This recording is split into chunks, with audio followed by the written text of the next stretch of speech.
제가 버스에서 내려가지고 슬슬 걸어왔어요. 아, 참 좋더라고요. 햇살 좋고 바람 좋고 아주 걷기에 참 좋은 시간이었어요. 제가 어제 저희 손자가 이제 태어나서 손자를 이렇게 보면서 제가 아주 깜짝 놀랐어요. 그 이렇게 가족을 닮은 그 조그만 얼굴 모습 속에서 어쩌면 이 가족을 그대로 빼어 담고, 그리고 눈 감은 이 눈 감은데 속눈썹이 아주 촘촘히 나 있고 겉눈썹 나 있고, 제가 그 입술을 보고 이러면서 야, 신묘막측하다. 정말 이 하나의 사람이 이 세상에 태어나는 것은 그냥 우연히 저절로 되는 것이 절대로 아니라고 하는 것을 알 수 있었어요. 그래서 내가 그냥 어쩌다 보니까 난자와 정자가 수정이 돼서 내가 태어났는가? 그게 아니고 하나님께서 사람을 아주 신묘막측하게 지으셨다고 하는 것을 안다고 하는 것은 참 복된 일이라고 할 수 있겠습니다. 왜냐하면 사람이 내가 어디서 오며 어디로 가는지를 알고 그 태어난 목적을 이루는 것을 도를 안다라고 하는 것이에요. 그래서 이 세상에 수많은 사람들이 내가 어디서 오며 어디로 가는지를 모르기 때문에 늘 이 마음이 공허하고 허전한 거예요. 그런데 시편 139편 14절을 보시면 내가 주께 감사하옴은 나를 지으심이 신묘막측하심이라. 주의 행사가 기이함을 내 영혼이 잘 아나이다. 제 얼굴을 보면서 저의 손을 이렇게 해보면서 어쩌면 이렇게 주름 하나하나를 집어넣고 이렇게 완전 무결하게 어떻게 이렇게, 이건 저절로 생길 수 없어요. 신묘막측하게 하나님께서 창조하신 것이에요.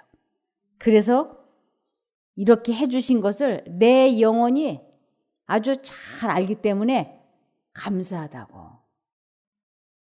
내가 이 세상에 태어난 어디로부터 왔는지, 즉 내가 그냥 억만 년, 수십만 년 세월이 지나서 내가 이렇게 아주 잘하고 잘해가지고 사람으로 태어난 것, 이것이 그냥 우연히 이렇게 된 걸로 생각하는 것이 아니고 하나님께서 나를 창조하셨다고 하는, 그래서 나의 뿌리를 안다고 하는 것이 얼마나 감사한지 몰라요.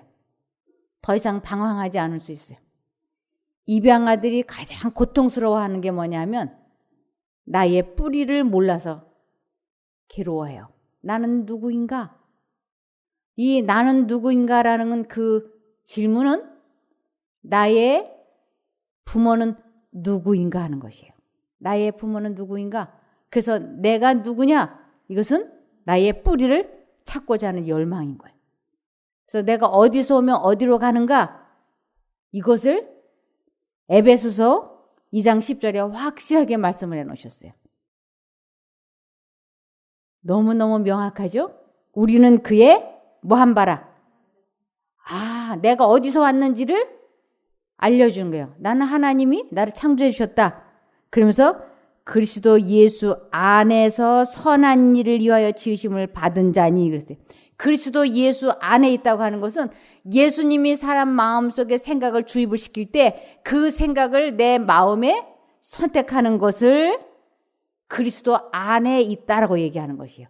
그래서 선한 일, 이것은 예수님이 생각을 넣어주시는 것을 선택을 해서 그분이 주시는 능력으로 인생을 살아가는 것, 죄에서 해방되는 것을 선한 일이라고 하는 것이에요.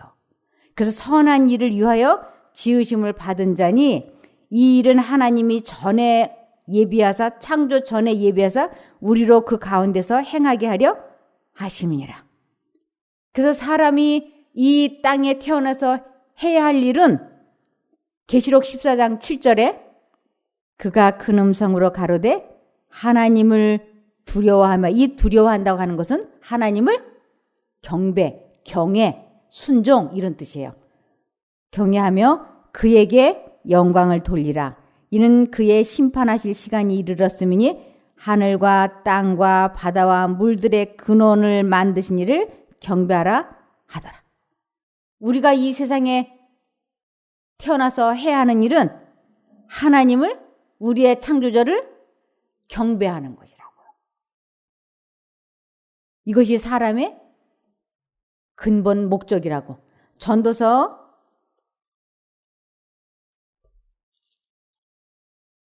12장 13절에 보면 일의 결국을 다 들었으니 하나님을 경외하고 그 명령을 지킬지어다. 이것이 사람의 본분이니라. 그 명령, 하나님께서 사람 마음에 말씀해 주시는 그 명령을 순종하라고. 그것이 사람의 본분이라고. 그것이 사람이 태어난 목적을 이루는 거라고요. 그래서 사람들 마음속에 언제나 두 음성이 들려오는 것이에요. 도박을 할까 말까. 이렇게. 술을 마실까 말까. 이 말을 할까 말까.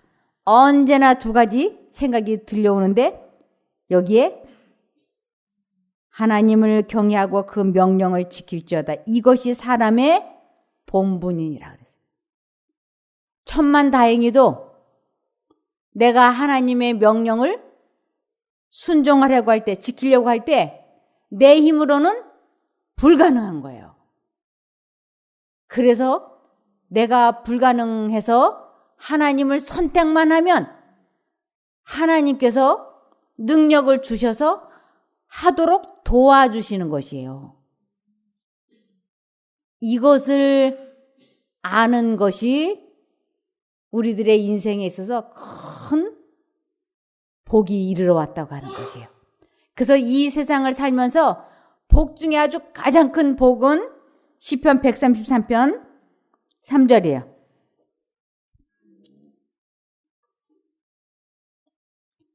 헐몬에 이슬이 시온의 산들에 내림 같도다. 거기서 여호와께서 복을 명하셨나니 곧 영생이로다. 우리는 이 땅에 태어난 목적을 이루어야지만 되는 것이에요. 하나님의 명령을 지키면, 순종하면, 선택하면 우리는 영생을 얻는다고 하는 것이에요. 그것이 가장 큰 복이라고요. 그래서 시편 94편 9절을 보시면 귀를 지으신 자가 듣지 아니하시랴, 눈을 만드신 자가 보지 아니하시랴. 우리 하나님은 우리의 귀도 만드시고 우리의 눈도 만드셨는데 그것은 하나님께서 우리의 음성을 듣고 우리를 보고 하실 것이라고. 그래서 이것은 또 다르게는 우리가 보고 듣고 하는 것은 하나님께서 자기의 형상대로 자기의 모양대로 사람을 창조해 놓으셨다고 하는 것을 의미하는 것입니다. 그래서 누가복음 11장 40절을 보시면 누가복음 11장 40절 어리석은 자들아 밖을 만드신 이가 속도 만들지 아니하셨느냐. 이 밖을 만들었다고 하는 것은 몸을 만드신 분이 마음도 만드셨는데 왜 몸과 마음을 따로따로 생각하느냐고. 몸과 마음은 뗄래야 뗄 수 없는 하나라고 하는 것이에요. 그래서 몸이 아프면 마음도 괴롭고 마음이 괴로우면 몸도 병이 나고 뗄래야 뗄 수 없는 것이에요. 그래서 하나님께서는 우리의 마음을 치료해 주시면 몸도 회복이 되는 것이고 몸도 회복이 되면 마음도 회복될 수 있다고 하는 것을 말씀하시는 것입니다. 주님께서 이 세상에 오셔가지고 가장 많은 일을 하신 게 뭐냐면 치료해 주시는 일이었어요. 설교보다도 더 많이 하신 것이 이렇게 사람들 치료해 주시는 일을 하셨어요. 그래서 어느 마을은 예수님이 지나가신 그 마을은 병자가 한 사람도 없었다고요. 왜냐하면 주님께 사람들이 나오기만 하면 이유를 묻지 아니하시고 무조건 고쳐주셨어요. 그런데 그 고쳐주신 목적이 확실히 있었던 것입니다. 사람들은 예수님께서 치료해 주시면 그걸로 끝인 거예요. 돌아가는 것이에요. 그러나 예수님께서는 사람들을 병을 고쳐주시는 목적은 따로 있었어요. 마가복음 2장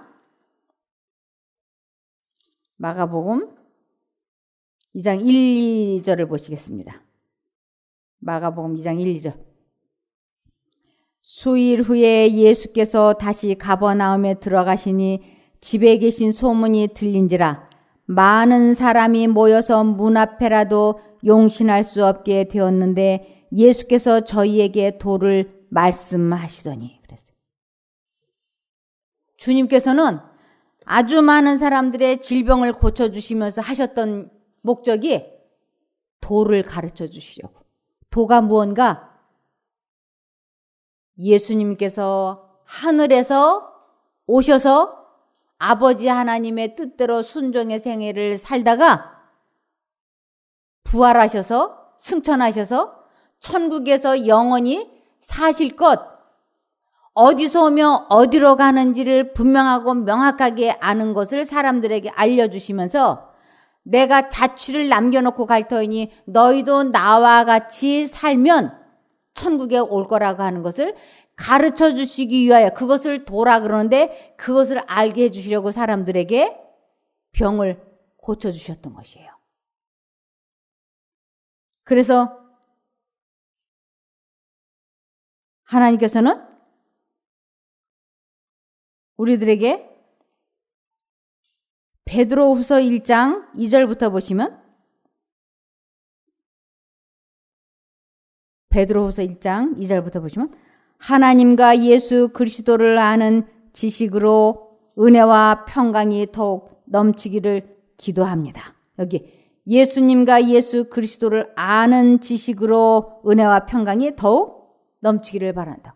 하나님을 실제적으로 체험해 보는 것, 그렇게 아는 것을 은혜와 평강이 넘친다고 하는 것이. 우리들이 이 성경 말씀을 얼마나 잘합니까? 신학, 대학교, 대학원을 나오고 목사, 장로, 신부, 수녀를 해도 이 지식적으로는 성경 말씀을 잘 하지만 하나님의 말씀을 실제적으로 자기가 체험해 본 사람은 극소수에 지나지 않는 것이에요. 이런 사람들은. 그런데 성경에서는 예수 그리스도를 아는 지식으로 은혜와 평강이 넘치기를 기도하신다고요. 3절에 그리스도께서는 신적인 능력으로 생명과 경건에 관한 모든 것을 우리에게 주셨습니다. 이것은 자신의 영광과 선으로서 우리를 부르신 분을 우리가 알게 될 때 얻어지는 것입니다. 그분을 우리가 알게 될 때 체험해보고 아는 것을 경험할 때 얻어지는 것입니다. 이것으로 그리스도는 아주 소중하고 중대한 약속을 우리에게 주셨으며 이 약속을 통해 여러분이 세상의 파괴적인 정욕을 피하여 신의 성품에 참여하도록 하셨습니다. 그래서 천국은 인간의 마음으로 가는 곳이 아니고 신의 성품에 참여한 예수의 마음을 품은 마음으로 천국을 가는 것이에요. 그래서 빌립보서 2장 5절에 보면 너희 안에 이 마음을 품으라. 곧 그리스도 예수의 마음이라. 이 마음이 바뀌지 않으면, 즉 생각이 바뀌지 않으면 아무리 신앙생활을 오래 했다 할지라도 천국은 못 가는 거예요. 그래서 신의 성품에 참여하도록 하기 위하여 예수님은 발자취를 남겨놓으셨어요. 나처럼 해야 돼 하고 모본을 남겨놓으신 것입니다. 이것을 또 시편 62편 8절을 보시면 나의 백성들아 항상 하나님을 신뢰하고 그에게 모든 문제를 털어놓아라. 하나님은 우리의 피난처이시다. 우리 마음에 두 생각이 들어올 때마다 언제나 하나님 쪽을 선택을 하면 그분이 그 어려움에서 우리를 해방시켜 주는 것을 그분은 우리의 피난처이시라고 말씀을 하시는 것이에요.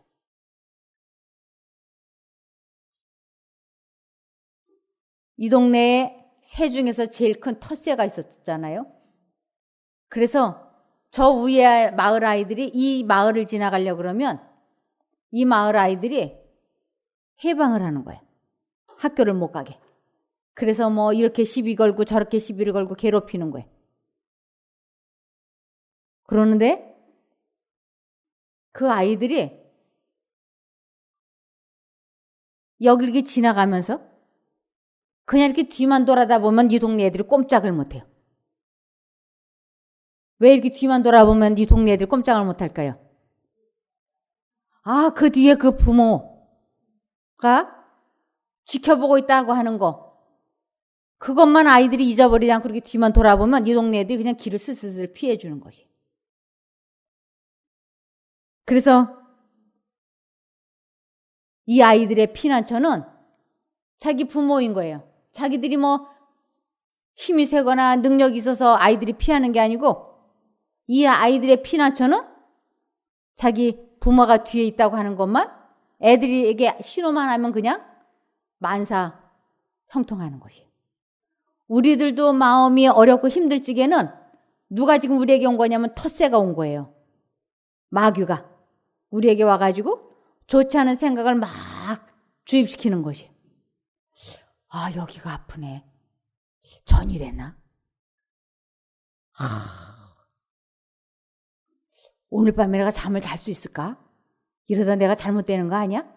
이러한 흉한 생각을 사단이 막 주입을 시킬 때 그럴 때 시편 25편 15절에는 이렇게 하라고 되어 있습니다. 시편 25편 15절에 보면 내가 언제나 여호와를 바라봅니다. 이 바라본다고 하는 건 기억하고 거기에 정신을 올인하는 것이에요. 부르는 것이에요. 내가 언제나 여호와를 바라봅니다. 왜냐하면 내가 덫에 걸리지 않도록 막아주실 분이 주님밖에 없기 때문입니다. 아, 오늘 밤에도 또 잠 못 자면 어떡하지? 이렇게 아직 잠잘려면 아직 5시간도 더 남았는데 지금부터 막 걱정이 되게 하는 생각을 사단이 주는 것이에요. 그럴 때 언제나 누구를 부르라고요? 하나님. 그러야만 내가 덫에 걸리지 않는다고. 즉 그 생각에 휘말려들지 않을 수 있는 것을 의미하는 것입니다. 그래서 시편 112편 7절에 보시면 시편 112편 7절에 그는 그런데 이것은 그는 나는이라는 뜻이에요. 우리 한 사람 한 사람이에요. 나는 흉한 소식을 두려워 아니하며 사단이 주는 이 좋지 않은 예감, 느낌, 생각 이것을 겁내지 아니하며라는 뜻이야. 나는 사단이 주는 좋지 않은 암시를 겁내지 아니하며 여호와를 의뢰하고 그 마음을 굳게 정하였도다. 굳게. 내가 사단이 주는 생각을 절대 받아들이지 않을 거야. 오늘 일은 지금 이 순간만이 나에게 있는 것이지 5시간 후의 일도 나는 몰라요. 그러니까 오직 예수님만 부르는 거예요. 그래서 나는 흉한 소식을 두려워 아니하며 여호와를 의뢰하고 그 마음을 굳게 정하였도다. 그러면서 시편 121편 3절을 보시면, 시편 121편 4절에 보면 우리 하나님은 이스라엘을 지키시는 자는 졸지도 아니하고 주무시지도 아니하시리로다. 절대로 그분은 주무시지도 않고 졸지도 아니하시면서 우리 한 사람 한 사람을 도와주시려고 눈을 크게 뜨고 지켜보시는 것이에요. 도와주시려고. 도움만 요청하면 도와주려고. 그분은 우리의 자유의지를 존중해 주시는 분이기 때문에 도움을 요청하지 않는 사람은 도와줄 수가 없는 것이에요. 어떤 장애인이 비틀비틀 걸어가다가 제 앞에서 푹 쓰러졌어요. 제가 아주 그 순간 이 목발을 짚고 가던 사람이 비틀비틀 걸어다 제 앞에서 푹 쓰러졌으니까 제가 어떻게 했을 것 같아요? 놀라고. 그 다음 제가 너무 깜짝 놀랐죠. 그리고는 내 가방을 팽개치고 그 사람을 번쩍 일으켜 세웠어요. 얼떨결에. 그런데 그 사람이 내 팔을 확 들키면서 왜 내 몸에 손을 대는 거예요? 그러면서 화를 내는 거예요. 왜 내 몸에 손을 대느냐고. 제가 너무 황당했어요. 난 당신을 도와주려고 한 거라고. 도와달라고 말하지 않았는데 왜 내 몸에 손을 대는 거예요? 난 충분히 혼자 일어설 수 있는데 당신이 뭔데? 막 이러면서 화를 버럭버럭 내는 거예요. 그래서 제가 죄송하다고, 미안하다고, 내가 아무 생각도 못하고 대단히 실례를 했다고, 죄송합니다, 죄송합니다. 그러면서 바로 이거구나. 바로 이거구나. 우리가 하나님께 도와달라고 하지 않았는데 하나님이 천사를 보내서 덜커덕 이렇게 세우면 어떻게 할까요? 사단이 난리가 나는 거예요. 이 사람이 도와달라고 안 했는데 왜 도와줬냐고. 그래서 물이 위에서 아래로 흘러내려야 된다고 하는 법칙이 있는 것처럼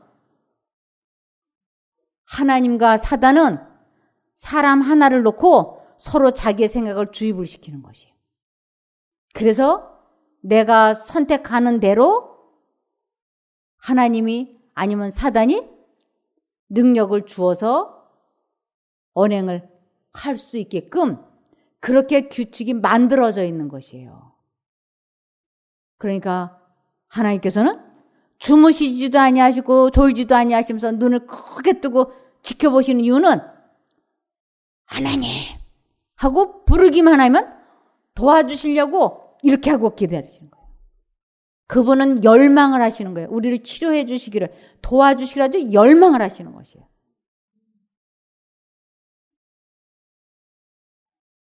저희 둘째 아이가 초등학교 3학년 때 운동회에서 이제 마지막에 이제 그 달리기를 하잖아요. 8명씩 이렇게 한 레인에 8명 써가지고 달리기를 하는데 제가 보니까 우리 그 둘째 아이가 몸이 워낙에 갸냘퍼서 뛰는 게 아주 비척비척해 보여서 꼴찌할 것 같아. 그러면 이 아이가 너무 부끄러워할 것 같아서 그 운동회 때는 아주 학부모들이 얼마나 많아요. 그 학부모들이 다 층계에서 계단에서 다 앉아 지켜보고 있는데 저희 아이가 그 이제 라인에 가서 달리기를 하려고 딱 서 있는데 제가 자존심, 명예, 체면 다 벗어버렸어요. 그리고 그 아이 옆에 가서 제가 섰어요. 그리고 총이 땅 소리가 날 때 제가 아이하고 같이 뛰기 시작했어요. 그 옆에서. 그러면서 계속 잘 뛴다. 조금만 더 뛰면 되는 거야. 빨리 뛰어. 잘 뛴다. 잘 뛴다. 계속 격려하면서 드디어 다다다다다닥 해서 딱 꼬리는데 3등이었어요. 막 사람들이 다 쳐다보면서 웃는 거예요. 그러거나 말거나 저는 우리 아이를 위해서 막 다 꼬리 지점까지 갔어요. 잘했어, 잘했어. 근데 저희 아이가 딱 꼬리를 하고 나자마자 근데 엄마는 왜 뛰는 거예요?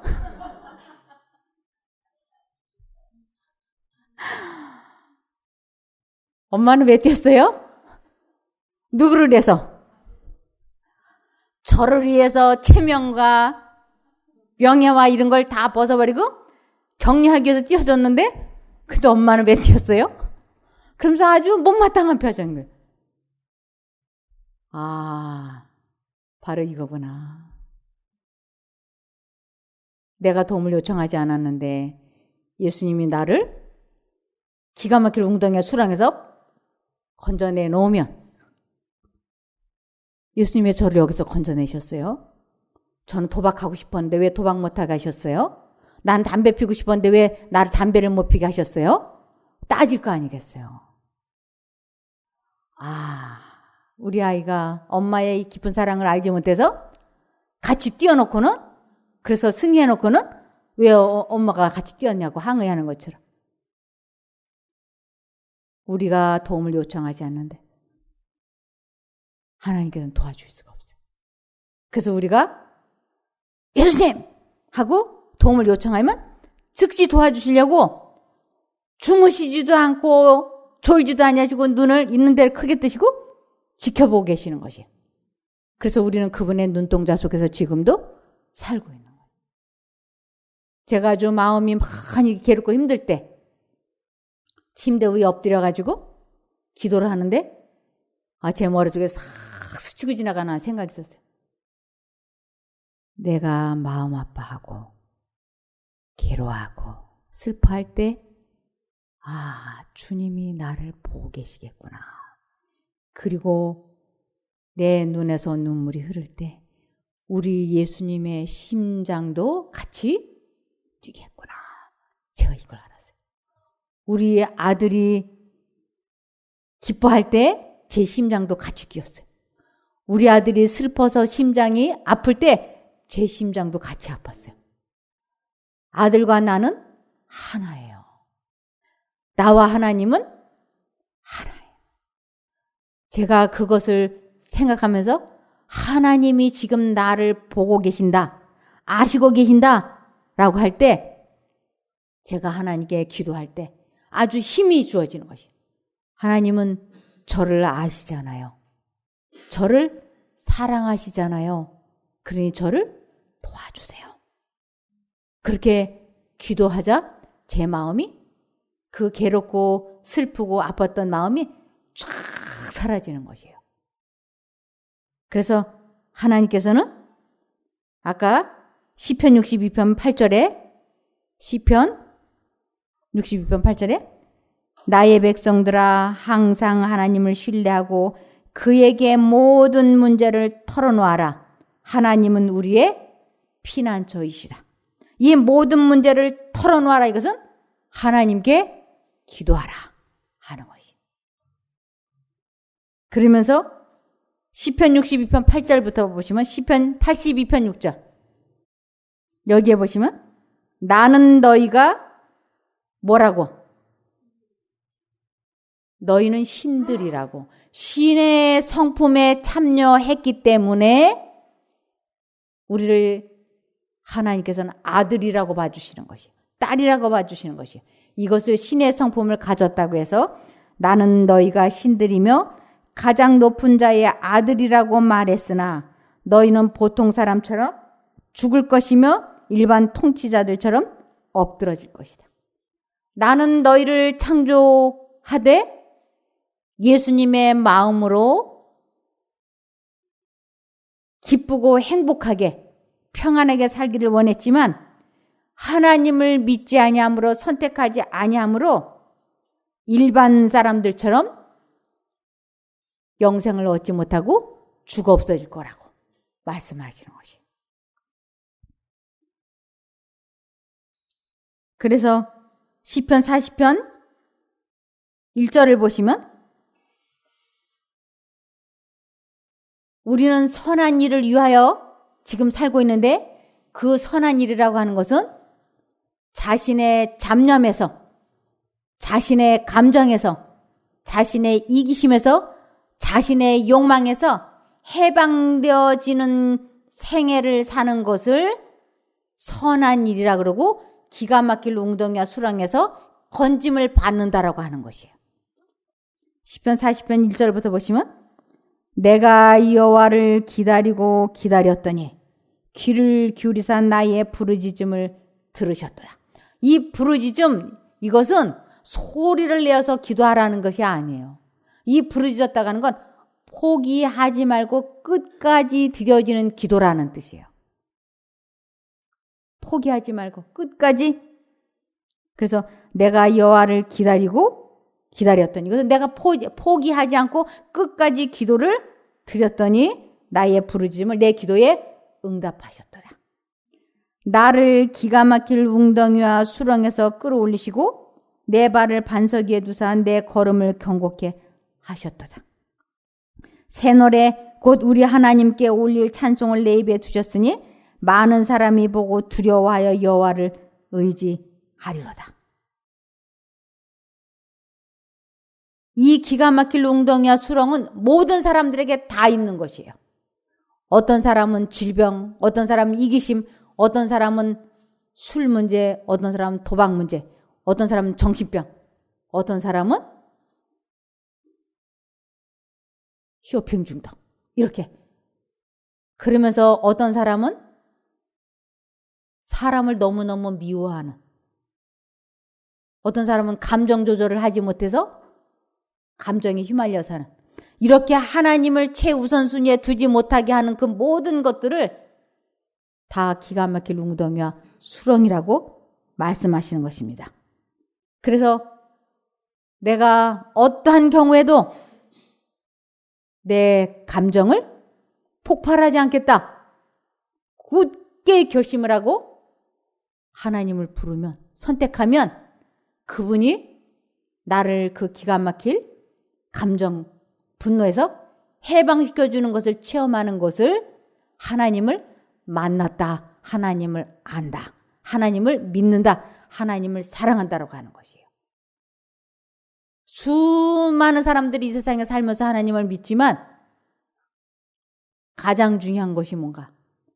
자기의 생각을 통제시키고 자기의 마음을 다스리고 자기의 감정 조절을 하는 것 때문에 하나님을 믿는 것인데, 요것은 싹 빼먹고 사단은 이 세상의 재물이나 명예나 부귀, 영화를 위해서 기도하도록 그쪽으로 끌고 가는 것이에요. 하나님께서는 그러한 것은 무엇을 마실까, 먹을까, 입을까 염려하지 말라고, 그것은 하나님을 믿지 않는 사람들이 구하는 것이고, 즉 하나님을 만나지 못한, 알지 못한 사람들은 결국은 이 세상 것만을 위해서 기도를 해. 새벽 기도, 금식 기도, 철야 기도, 산 기도 막 기도하면서 내 병 고쳐주세요, 내 아들, 내 딸 좋은 데 가게 해주세요, 취직되게 해주세요, 뭐 되게 해주세요. 이 기도만 수없이 많이 하지, 하나님 내 감정을 폭발하지 않을 수 있도록 나를 도와주십시오. 그래서 그 감정 조절을 하는 것을, 체험하는 것을 신의 성품에 참여했다라고 하는 것이에요. 왜냐하면 하나님은 오래 참고 그분은 어떤 경우에도 화를 안 내시는 분이기 때문에 우리도 감정 조절을 완벽하게 해낼 수 있는 것이에요. 예수님만 선택하면. 그래서 욥기 28장 28절을 보시면 또 사람에게 이르시기를 주를 경외함이 곧 지혜요 악을 떠남이 명철이라 하셨느니라. 악을 떠남이, 악을 떠난다고 하는 것은 사단이 주는 감정이나 이기심이나 욕망에서 해방되어지는 것을 주를 경외하는 것이고 지혜라고. 그렇게 되면 우리는 신의 성품에 참여하는 자가 되는 것입니다. 야고보서 4장 7절. 그런즉 너희는 하나님께 순종할지어다 마귀를 대적하라 그리하면 너희를 피하리라. 이 마귀를 대적하고 하나님께 순종하는 것, 두 생각이 들어올 때 사단이 넣어주는 감정과 생각을 포기하고 하나님을 선택해서 그분이 주시는 능력으로 자기의 감정을 다스리는 것을 마귀를 대적했다고. 그러면 마귀가 피해갈 거라고. 하나님 믿는다고 하면서 이것이 안 되고 있으면 교회를 아무리 오래 다녀도 절대로 품성이 바뀌지 않아요. 그리고 마음이 공허해서 참 힘들어요. 베드로전서 5장 9절. 너희는 믿음을 굳게 하여 저를 대적하라. 이는 세상에 있는 너희 형제들도 동일한 고난을 당하는 줄을 알미니라. 이 세상의 모든 사람이 다 당하는 고난이에요. 한 사람도 예외 없이. 그렇기 때문에 너희는 믿음을 굳게 하여, 이것은 끝까지 하나님을 선택하여 사단을 이겨라. 그런 뜻이에요. 요한일서 2장 15절. 이 세상이나 세상에 있는 것들을 사랑치 말라. 이 사랑한다고 하는 것은 선택하는 것입니다. 그래서 이 세상이나 세상에 있는 것들을 선택하지 말라.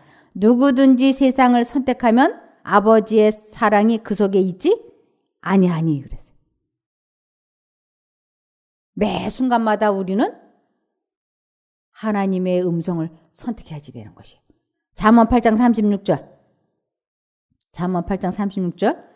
그러나 나를 잃는 자는 그랬어요. 하나님을 잃는다는 거 어떻게 잃어버리는가? 하나님의 음성이 양심 가운데 들려오는데 그것을 선택하지 않는 것은 하나님을 잃는다라 그러고 얘기하고, 그것을 그러나 나를 잃는 자는, 나를 선택하지 않는 자는 자기의 영혼을 해하는 자라. 물은 나를 미워하는 자는, 선택하지 않는 자는, 믿지 아니하는 자는 결국 멸망을 사랑하느니라. 결국은 멸망을 사랑하기 때문에, 선택하기 때문에 구원을 놓친다고 하는 것입니다. 계속 마태복음 22장 37절. 그래서 예수님은 이렇게 대답하셨다. 내 마음을 다하고 정성을 다하고 뜻을 다하여 주 너희 하나님을 사랑하라. 이것이 제일 중요한 계명이다. 이것이 첫 번째 제1계명이에요. 너는 나 외에 다른 신들을 내게 있게 말라. 우리 마음에 두 신의 음성이 들려올 때 하나님을 쪽을 선택하라는 것이 제1계명이에요. 그래서 이 제1계명을 분별하지 못하고 알지 못하고 순종하지 못하면 나머지 9가지 계명은 아예 못 지키는 것이에요. 근데 제1계명이 얼마나 중요한지 아무도 모르다시피 하잖아요. 거의 다 몰라요. 그래서 내 마음을 다하고 정성을 다하고 뜻을 다하여 주 너희 하나님을 사랑하라. 이것은 혼신의 힘을 다해서 하나님을 선택하라고. 그것이 제일 중요한 첫 번째 일이기 때문에, 내가 원수를 만들지 말아야지, 사람에게 화를 내지 말아야지, 다시는 험담의 말을 안 해야지 하고 제가 무수히 결심을 했어요. 근데도 안 고쳐지는 것이었어요. 그런데 내가 화를 안 내야지, 험담의 말을 안 해야지 하고 아무리 결심을 해도 안 됐는데, 그 말하고 싶은 순간이 올 때, 험담을 말하면 안 되는데, 이것이 하나님의 음성이에요.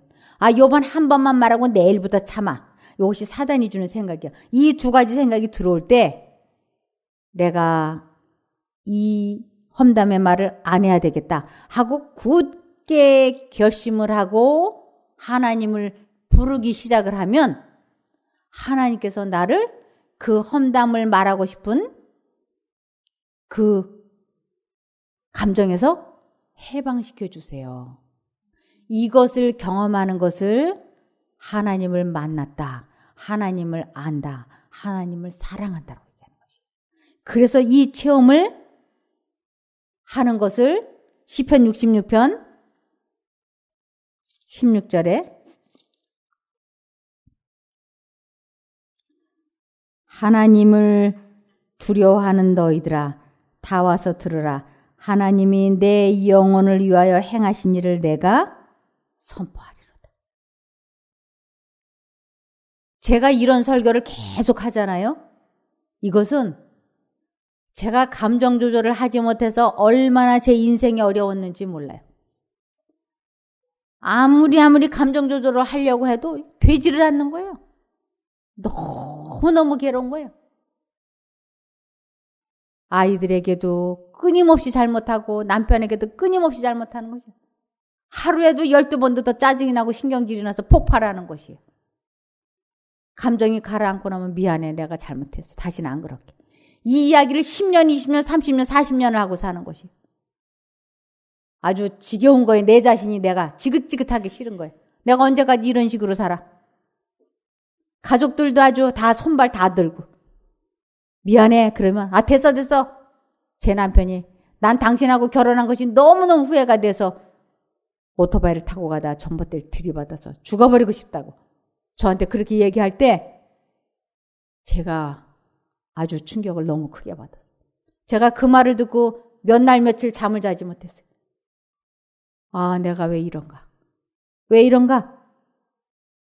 그 이유는 하나님의 음성이 양심 가운데 들려올 때 하나님을 선택하지 않았기 때문에 하나님의 도움 없이는 나는 절대로 내 마음을 다스릴 수가 없었던 것이에요. 근데 이것을 성경을 연구하면서 깨닫게 된 것이에요.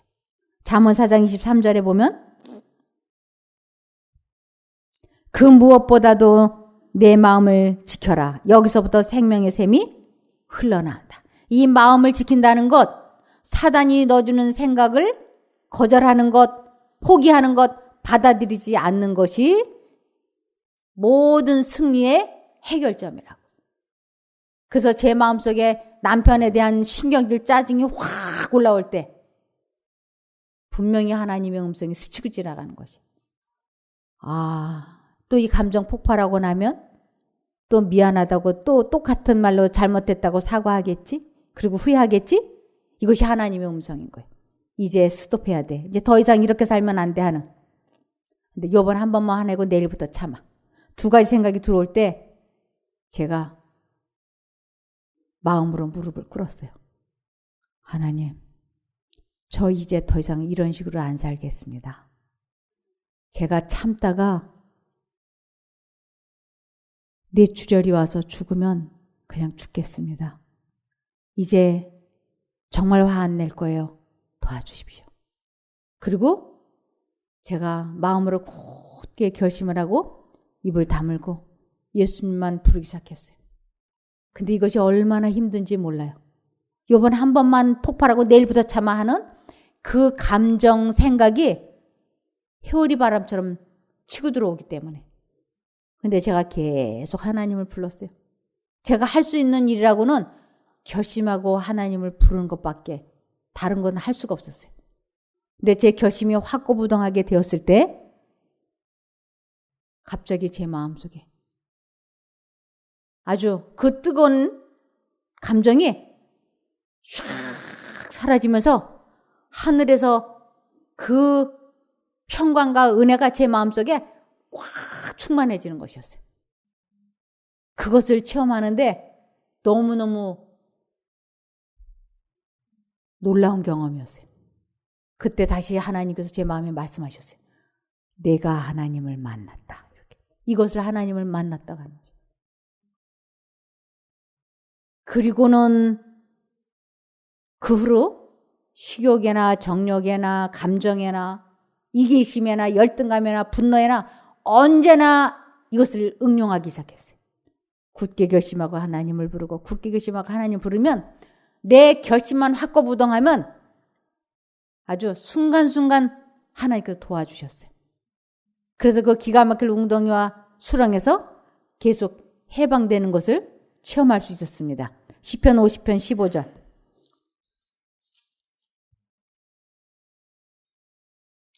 환난 날에 나를 부르라. 내가 너를 건지리니 내가 나를 영화롭게 하리로다.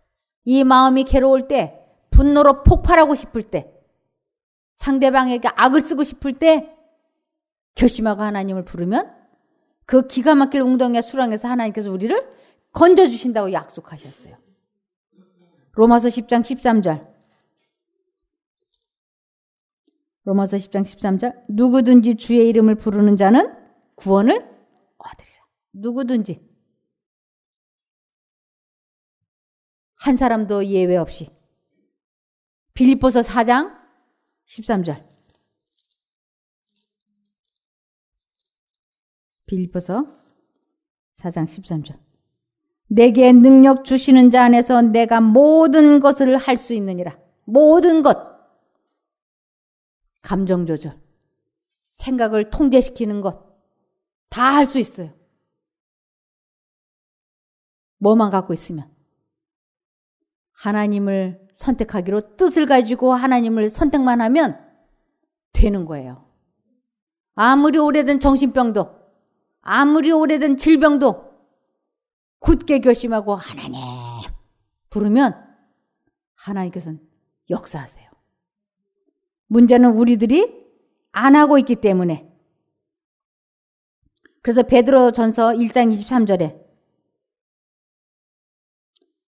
너희가 거듭난 것이, 너희가 새로운 사람이 된 것이 썩어질 씨로 된 것이 아니라, 이 썩어질 씨로는 사단의 생각, 사단의 생각으로 된 것이 아니요 썩지 아니할 씨 하나님의 생각으로 된 것이니 하나님의 살아있고 항상 있는 말씀으로 되었느니라. 그래서 우리 마음에 두 가지 생각이 들어올 때 하나님 쪽만 선택하면 하나님께서는 우리를 회복시키십니다. 그래서 베드로전서 3장 4절. 오직 마음에 숨은 사람을 온유하고 안정한 심령에 썩지 아니할 것으로 하라. 이는 하나님 앞에 값진 것이니라. 겉사람이라고 하는 것은 본성을 얘기하는 것이고, 숨은 사람이라고 하는 것은 하나님의 양심, 들어오는 생각이에요. 그래서 우리의 속사람, 하나님의 생각을 받아들이면 겉사람, 우리의 본성은 죽고 선한 양심은 자라난다고요. 요한복음 6장 27절. 우리는 이 세상의 어떤 재물이나 명예나 그러한 것을 위하여 일하지 말라고. 썩는 양식을 위하여 일하지 말고 영생하도록 있는 양식을 위하여 하라. 이 양식은 인자가 너에게 주리니 인자는 하나님의 인치신 자니라. 하나님의 영광, 곧 하나님의 품성을 우리 자신의 마음속에 재현시키는 것에 최선을 다하라고 하나님은 말씀하시는 것이에요. 그것만 되면 우리는 이 땅에서도 살고 천국에서도 살 수 있기 때문에. 고린도전서 10장 31절. 그런즉 너희가 먹든지 마시든지 무엇을 하든지 다 하나님의 영광을 위하여 하라. 하나님의 영광은 하나님의 품성이라는 뜻이에요. 내 속에 하나님의 품성을 재현시키기 위하여 사는 목적을 그렇게 가지라. 나는 하나님의 품성을 내 속에 재현시키기 위하여 나는 지금 살고 있다. 그래서 하나님의 자녀가 되는 권세를 주셨다 그랬는데, 하나님의 참 자녀가 누리는 권세가 자기 마음을 다스리는 힘을 소유하는 것이에요. 죄와 싸워서 이기는 것이 하나님의 자녀가 누리는 권세라고 하는 것이에요. 매일같이 감정 조절도 하지 못하면서 죄의 싸움에서 지고 있으면서 나는 하나님의 딸이다, 아들이라고 말할 수 없어요. 그것은 죄의 종은 누구의 자녀라고요? 마귀의 종인 것이에요. 마귀의 자녀인 것이에요. 그래서 요한복음 8장 44절에 보시면, 요한복음 8장 44절.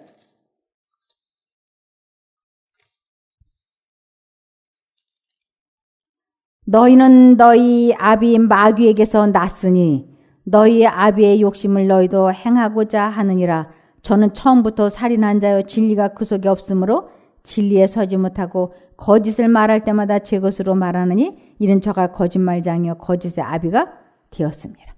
우리가 죄와 싸워서 이기지 못하면, 감정을 다스리지 못하면 결국 우리는 누구의 자녀로 인생을 마무리 짓느냐면 마귀의 자녀로 인생을 마무리 짓고 마는 것이에요. 그래서 마태복음 23장 9절을 보시면, 마태복음 23장 9절, 땅에 있는 자를 아비라 하지 말라. 너희 아버지는 하나이시니 곧 하늘에 계신 자니라. 땅에 있는 자, 사단을 선택하게 되면, 사단이 넣어주는 생각을 선택해서 그대로 살게 되면 우리는 결국 하나님의 품성을 나타내는 사람이 아니고, 하나님을 믿는다고 하나님 하면서 품성은 사단의 품성을 나타내는 것을 세 번째 계명을 범했다라고 하는 것이에요. 하나님의 이름을 망령되이 일컫지 말라. 그는 죄 없다 하지 아니하리라.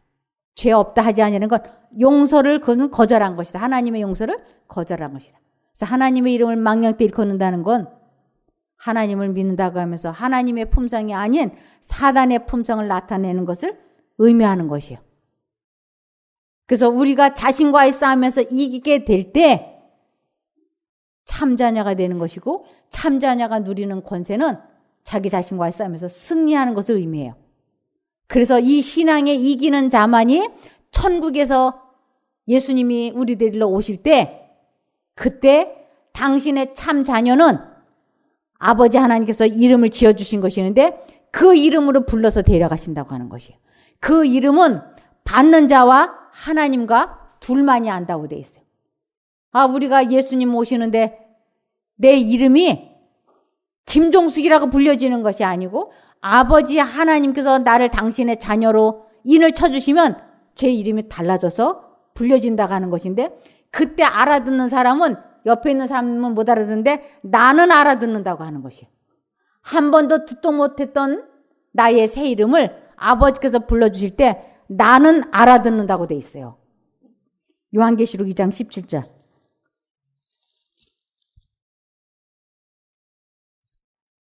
귀 있는 자는 성령이, 이 교회들이라고 하는 것은 우리 개개인을 의미하는 것이에요. 교회들에게, 우리 개개인들에게 하시는 말씀을 들을지어다. 이기는 그에게는 내가 감췄던 만나를 주고 또 흰 돌을 줄 터인데 그 도리에 새 이름을 기록한 것이 있나니 받는 자밖에는 그 이름을 알 사람이 없느니라.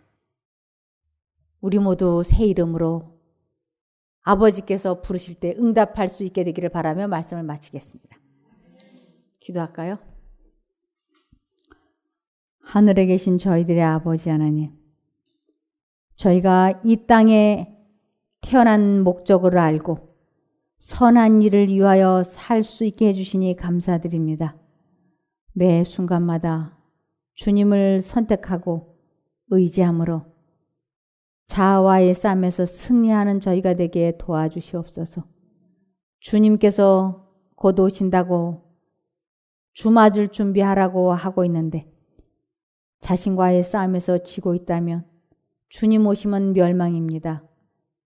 그러니 아직 오시지 않고 있는 지금 이 시간에 저희들이 매 순간 마음을 잘 지켜서 주님의 능력으로 죄와 싸워서 이기는 저희가 되게 도와주시옵소서.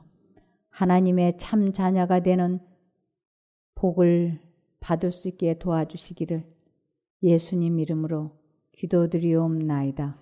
아멘.